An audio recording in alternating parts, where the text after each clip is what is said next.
বোন রে, সময় থাকতে স্বামীর মর্ম বুঝেন। কারণ একবার যদি আপনি স্বামীকে হারিয়ে ফেলেন, তাহলে কিন্তু আপনার শ্বশুর বাড়িতে এক বিন্দু পরিমাণও দাম থাকবে না। কি ভাই, সাপোর্ট করতে ভয় লাগে? আরে ভাই, আমি কোনো বড় সেলিব্রিটি না। সাপোর্ট করে সাথে একটু সুন্দর করে কমেন্ট করে যান, যাতে আপনাদের কমেন্টটা ধরে আপনাদের আইডিতে ঢুকে সাপোর্ট সহ কমেন্ট সহ পেক দিতে পারি। ঠিক আছে, টাটা। 5টি জিনিস যদি আপনার ভিতরে থাকে, তাহলে ভাই আপনি একদম নিশ্চিন্তে সাকসেসফুল হবেন। এক হচ্ছে আপনার পরিশ্রম, 2 হচ্ছে জিদ, 3 নাম্বার হচ্ছে ধৈর্য, 4 নাম্বার হচ্ছে বিশ্বাস, আর 5 নাম্বার হচ্ছে ত্যাগ।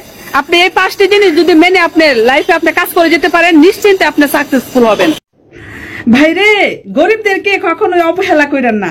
একটা কথা মনে রাখবেন, গরিব হইতে কিন্তু বেশি সময় লাগে না, কিন্তু ধনী হইতে অনেক সময় লাগে।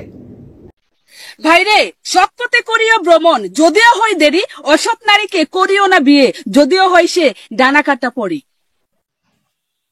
ভাইরে, পথ যাকে তাকে চিনাতে যাবেন না। কারণ একবার যদি পথ চিনিয়ে দেন, পৃথিবীতে এমনও মানুষ আছে যাদেরকে আপনি পথ চিনিয়ে দিবেন, তারা এক সময় আপনার পথে কাঁটা বিছিয়ে দিবে।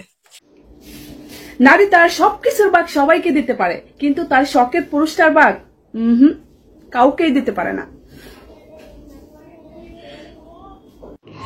ওহে পুরুষ, তুমি জেনে রাখো, শুধু ভাত কাপড় দিলেই স্বামী হওয়া যায় না। স্বামী হতে হলে একটা স্ত্রীর ভালো লাগা, ভালোবাসা সেটা বুঝতে হয়। কারণ একটা মেয়ের মানসিক শান্তি হচ্ছে তার স্বামী।